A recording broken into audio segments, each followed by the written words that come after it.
The modern world is bad. It is inhumane, unfair, and unjust. This is the world of money. It is not for the people. It is for those who produce money, for bankers and financiers. And ordinary people just serve them as attendants. They sweep their palaces. What lies behind the social welfare? Labor. But why does the banker live in 100 and 1,000 times better than worker, than peasant? Why does wildcatter live better? All of them. Do they work harder? It's nonsense. It's ridiculous to say. They do not even produce anything. No material values. But why? Don't you know? Moreover, perhaps you wonder with all sincerity now, reading all of this. Well, banker and worker, simple hard worker like me or my neighbor Johnny? It cannot be compared. Banker is a bank, money, relations, and contacts. But who are we together with Johnny? Nobody. Naturally, the banker lives better than we do. But there is nothing natural here. The point is that everyone got used to this state of affairs, and they took it for granted. As a matter of course, a banker has to live better, and it cannot be otherwise. But it may be otherwise. So why? Why does a banker work less, but live better than worker or miner? However, intuitively, you got the answer by yourselves. Because the banker is a bank. Money. Exactly, money. This is the whole point, the cornerstone. About them, about the money, we should talk more in details. So, what is money? Have you ever thought about it? The calculation tool, the measure of labor? As we are told from childhood, almost from the cradle, we have to work, work, and work. The money won't fall down from the sky. They should be honestly and hardly earned, etc., etc., etc. Sounds familiar, doesn't it? Familiar and nauseating. Say it, by the way, to Abramovich, who honestly and hardly earned all his billions. Just for fun, say how to earn money honestly. You will laugh to death. Yes, we have to work, but what should we expect in the end? A small pension and half-starved old age? Poverty. You have spent all your life working on some oligarch. You have been taken away all your power, energy, and health. You've been squeezed like a lemon. And after that, you've just been thrown into the dustbin as the fulfilled material. Is this necessary? But this is the reality, horrific reality of modern society. This is what we should all expect in the end, almost certain. Everything ends up this way for the vast majority of people in today's world, as it ended up for their mothers, fathers, grandmothers, and grandfathers, as it will end up in the present state of affairs for their children and grandchildren, great-grandchildren, then in turn for their children and grandchildren, and so on. The way of the world. Why? All of this is wrong, unfair. It must not exist. Why do some people have to have everything, but others have nothing?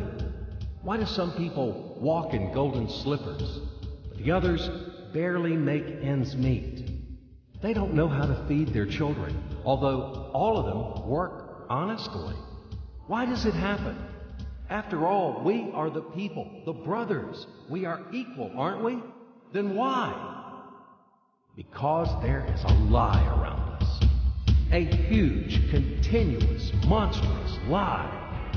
Do not believe anything that is broadcasted daily on TV by satiated and well-groomed masters of life. And people are not working. And the money is not even a measure of labor.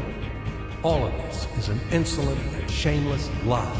Lie, lie, lie, and lie once again. It is the news which is hung on your ears. Why did they do this?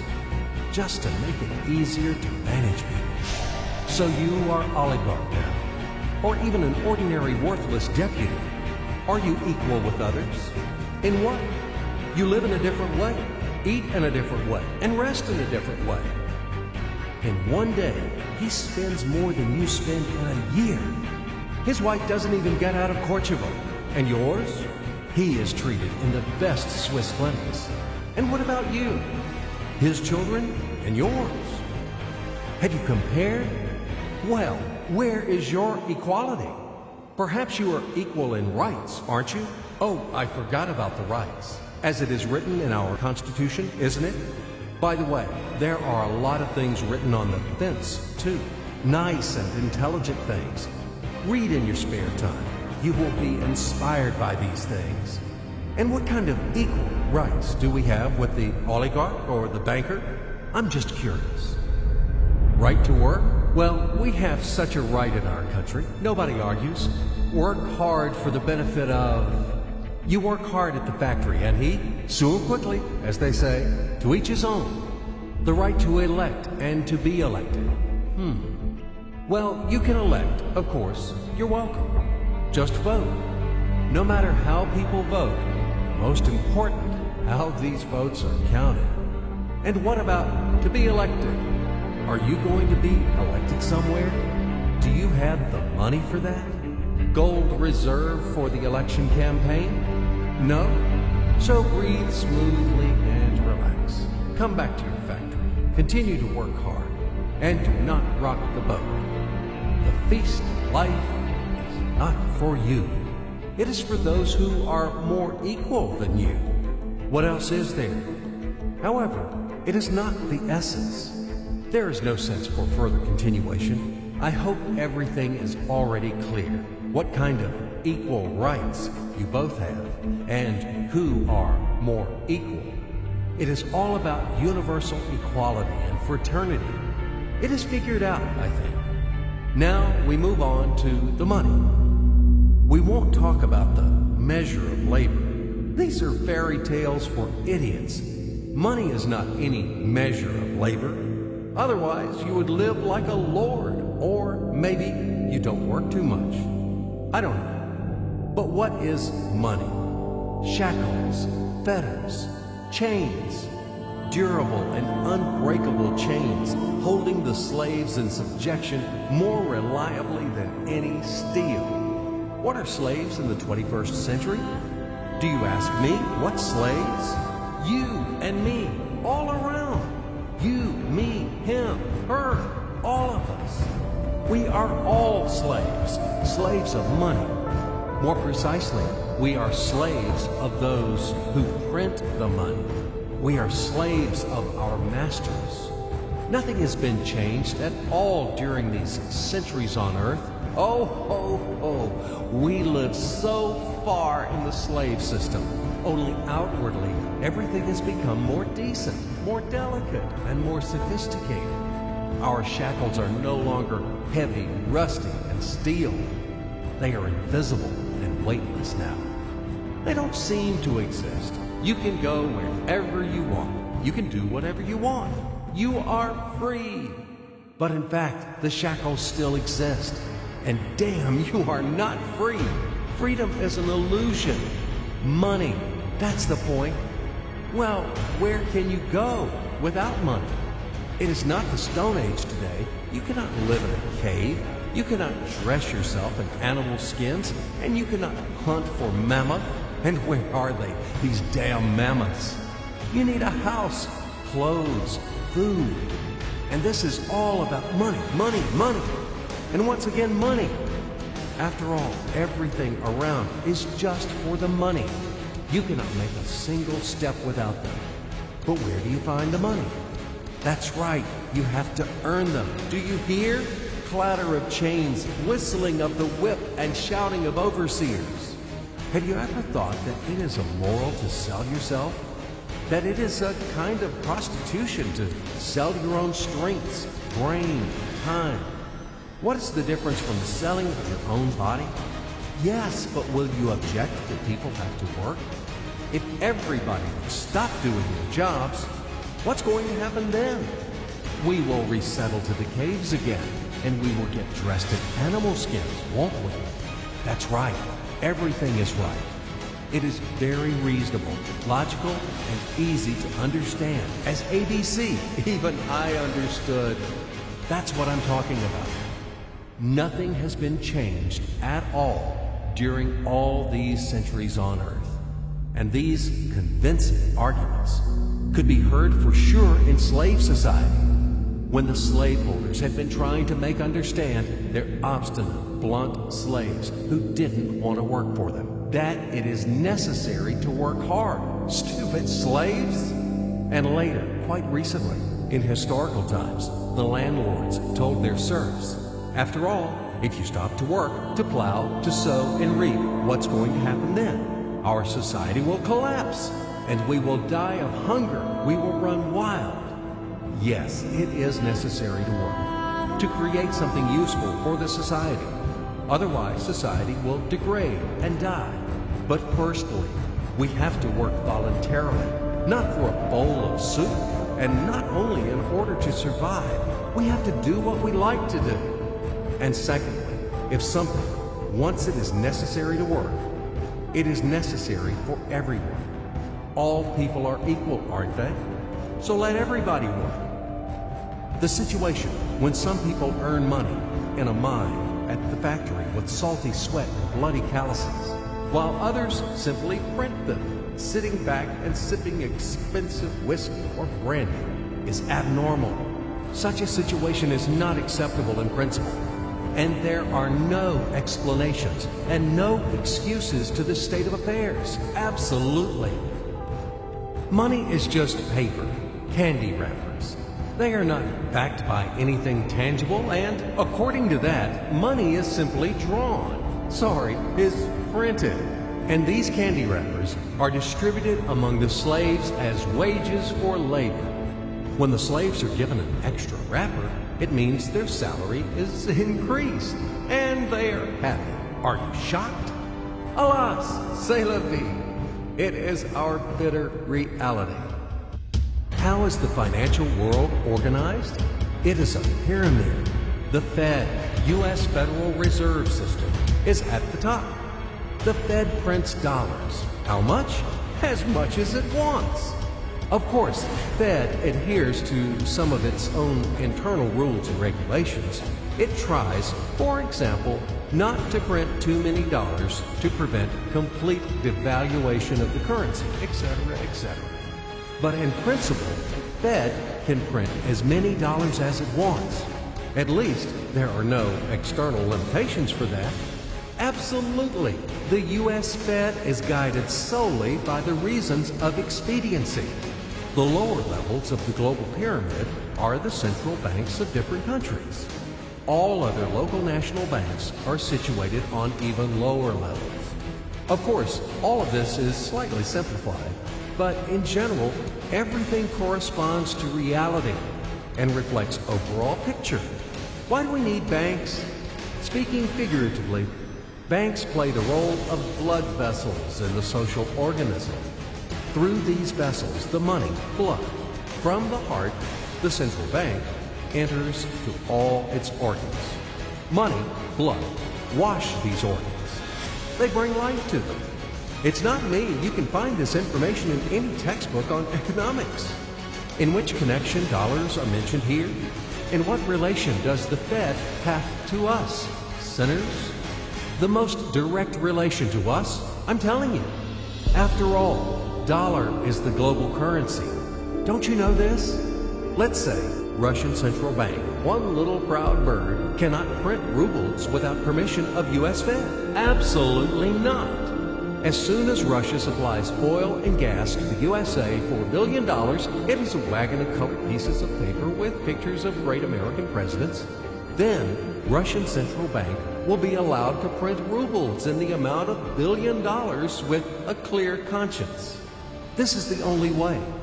Otherwise, Russia will be expelled from the IMF, and in general, the ruble won't be a freely convertible currency. But let it be. This is the topic for another conversation. Check my site later. Do not get distracted. Let's come back to the pyramid. Well, okay, the blood vessels wash. All of this, of course, is wonderful. But the main question is, why does the banker live better than worker? We still have no answer. So what that he has blood vessels? Shall we give him cash bonus for that or vouchers for enhanced diet? I, for example, build houses or bake bread. It is also very important. Does he work harder than me? No. Then why does he live better? And one small question in addition. I've been working and working like a damned for public benefit from morning to night. But anyway, I can't pay off the loans. And all of my friends are in the same situation. Is this normal? It is obviously wrong and unfair. This is eternal credit bondage. But whom do I owe the money to? I owe money to banks, to these blood vessels, washing all and everything. Fuck them all. I don't need this fucking washing. In short, they make fools of us. That's all. As usual, bankers take advantage of the fact that we, simple hard workers, don't have time to figure out all these tricky schemes. We have to feed our families. That's why they take advantage of this situation and ride on our backs, bastards. So don't tell me about blood vessels. We know these vessels. Just give me the gun and Easy, stay calm. And let's figure this out together, okay? Calmly and slowly. But I warn you that I have to strain your brains. It's not easy to unravel in a couple of minutes those things which have been tangled during the centuries by the best sophisticated minds of mankind. But we will try. At least we will show something visually, something from the life of modern banks. We will demonstrate everything on the live example, so to speak. You'll enjoy. So imagine the following quite unusual situation, and watch my hands. Let it be a Nick and Jane, and let it be a Mr. Smith, a banker of Nick and Jane. They both keep their money in his bank. That's why we use the title Mr. Smith, with respect. Nick really wants to buy, well, let's say Jane's bicycle, but he has no money. More precisely, he has money, but not enough, only $10, while Jane wants $100 for her precious bicycle. That's a problem. What should Nick do? Well, this bicycle is so desirable. He gives Jane his $10 as a deposit and asks plaintively not to sell the bike to anyone. He says that he will bring the rest of the money soon. At the same time, he runs to his bank, to the respected Mr. Smith, to get a loan for the missing $90. As ill luck, Mr. Smith has no money at this moment, but he knows perfectly about $10, which Nick gave to Jane. And where will Jane bring his money to? That's right. She will put these $10 in her lovely bank to the same Mr. Smith. Therefore, Mr. Smith asks Nick to come back tomorrow in the hope that tomorrow he will get these $10. And everything happens this way. The next day, Jane brings $10 to the bank. The bank provides Nick these $10 on credit. Nick immediately gives them to Jane. She again puts them in a bank. The bank again provides Nick these $10 on credit, etc. As long as Nick the fool will gather enough money for the bicycle. Don't you get confused yet? Be patient, I told you. These demons have been trying to confuse you during 1,000 years. These damn economists and financiers. But anyway, we will figure everything out. So what do we have in the end? Nick finally got the bike from Jane. Wow! But at the same time, Nick owes $90 to the bank, Mr. Smith. And the bank, in its turn, owes $100 to Jane. In other words, those $10, which existed initially, have magically turned into $200, $190 of debts plus real $10. But these $10 would also turn into $1,000, even in $1 million or $1 billion, if Nick would make a more expensive purchase. In this case, our $10 would make the increasing number of its cycles, circuits from hands to hands. That's it. So, what happens in today's world? SOS! It appears that banks also make money out of thin air and multiply them. Not only Fed can produce money, but banks either. In short, everybody can do this, except you and me. We are not in the business at this celebration of life. I would like to print or draw some money as well. In fact, these banks multiply money without any control. And we're still wondering why the banker lives better. What are naive fools are we? Now it is clear why. The one who produces the money, of course, lives better. But this is not enough. From this moment, poor Nick will never be able to repay his debts owed to the bank, no matter how hard he would work. Silly Nick doesn't know it yet, that he's in slavery to the bank, in credit bondage forever, because those $90 which he owes to Mr. Smith do not exist in nature at all. Sly Mr. Smith made his money out of nothing. He created them out of thin air, just one click. And $10 turned into $200. Yes, but you can object reasonably that the bank itself owes $100 to Jane, and it turns out that bank is in credit bondage to Jane, and it won't be able to repay its debts owed to Jane either. So where's the bank's profit? What's the trick? Ha! You ask what the trick is. The trick is in the fact that bank has a lot of such Janes, thousands and millions, and they will never come for their money all at once. If one Jane comes, the bank will return her the money of 10 other depositors. That's it. It means that the bank's debt is dangerous and not burdensome. In fact, bank's debt is virtual. It exists only on the paper or in the computer program. It will never be repaid in reality, only in case a panic hit happens, when frightened depositors suddenly will come for their money all at once. Or maybe, do you know any other reason why banks go bankrupt from time to time? Here's why. Because there are not enough money for all depositors. There is 90% of thin air in the bank vaults. Just a lilac fog. Thus, bank is okay. It blooms and smells.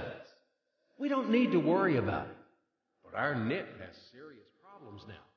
He has to repay all the debts owed to the bank, completely, with interest and penalties. You know this. He will be forced to take a new credit in order to repay the old one.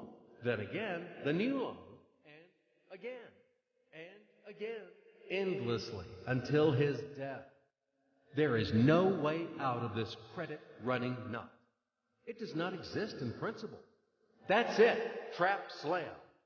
Now Nick is perpetual debtor of bank. He is a slave. From now on, he will work for bank until he dies. But he still won't repay his debts. After his death, his children and grandchildren will work for this bank. They all are future slaves of the bank. More precisely, they are slaves of this monstrous and cannibalistic global financial system, which spawned this ruthless and inhumane mechanism which must be destroyed finally. Financial apocalypse. It can break our financial chains and can save all of us. It can finally release us from centuries of slavery. All the old will be burned completely in purifying flame of apocalypse, and the new will be established. The Federal Reserve will be burned, and the wind of change will dispel the ashes of this damned insatiable octopus spider enmeshed the whole world with its sticky financial nets. Banks in their current form will be razed to the ground. They do not wash anything. Do not believe this bullshit. They bring death to all living things. They suck our blood. Banks are parasites on the healthy body of the society. Mites inflated from our blood. They are voracious and insatiable leeches, clung tightly to us. What do they actually do useful? Do they give loans at their extortionate interest? Actually, why do banks charge you interest on loans? Have you ever thought about it? Usury has always been condemned and despised at all times and among all nations. And now it is the norm. An entrepreneur gets a bank loan. For what do they charge interest on it? He wants to create something useful for the society, for the whole society, including the bankers. He has to be encouraged and given privileges for that, instead of stripping off 3 skins from him. But today's banks were created not for that. The interests of the society are not important for them. Banks take care only about their own financial profits and benefits. They don't care about the people. Today's banks are faithful servants of the Federal Reserve. They are greedy and avid bloodsuckers, small ghouls in the service of a giant and evil monster. Modern Earl Dracula, who plunged the whole world into financial bondage, and it sucks and sucks our blood. And it will continue to suck the blood of our children and our grandchildren if we don't stop and destroy it. Hammer an aspen stake to all the banks. And do not forget the silver bullets. Apocalypse. Only financial apocalypse. We have no other choices. We are not slaves. We are the people. And we choose freedom. And this freedom is already on the threshold. Now, with the advent of MMM, financial apocalypse is inevitable. From now on, it's just a matter of time. Grain has been sown, and it will sprout. It is now sprouting, right now, at this very moment, and it won't perish. What is MMM? Global Mutual Aid Society, Worldwide People's Bank, Financial Social Network. You can call it as you like. The point is not in the title. The point is that it is a voluntary and formal network of millions of people across the earth, people who rose up against financial slavery. They decided to declare war on the Fed and other banks and to win this war. In order to achieve this goal, they combined their money together. And it doesn't matter that separately their savings are not big. But there are a lot of people in MMM, millions, and together it is a tremendous force, invincible force, and this force is growing with each passing day. Indeed, due to what do the banks exist? Due to the oligarchs and the billionaires? No, they exist due to the same ordinary people who keep their meager savings in banks. MMM really knocks the bottom out of banks, opening people's eyes. Why do people keep their money in banks? Because there is no alternative. Banks are monopolies. Where should people bring their money? Like Jane, to Mr. Smith only? Not in this bank, so in another one? Not to Mr. Smith, so to another banker? His name will be Mr. Johnson. But anyway, it's the same shit. All of them are tarred with the same brush. All of them are native kids of kind and solicitous mother spider named Fed. They are little spiders. And now we have finally an alternative. MMM. It's yours. People help each other here. Today you have helped. Tomorrow you will be helped back. That's the principle of MMM. Do you want a fat banker to buy another limousine or another villa for your hard money? Do you want to become the next Nick or the next Jane? Do you want to be the next slave? It's better to join MMM and let your money help those who are in need right now. Low-income person, disabled person, pensioner, or mother of many children. Love thy neighbor. Help him. MMM is a kind of giant common savings where all the people put their money in, and then they take them back as much as needed, as much as they need at this very moment. They do not seize, but they just take. In fact, a human being doesn't need a lot of money. It is only important the awareness that he has them. The only thing that is really necessary for everyone is the confidence in the future. MMM just gives this confidence to people. It gives the feeling of complicity, that you are not alone. You will always be helped in tough times. You won't be left alone.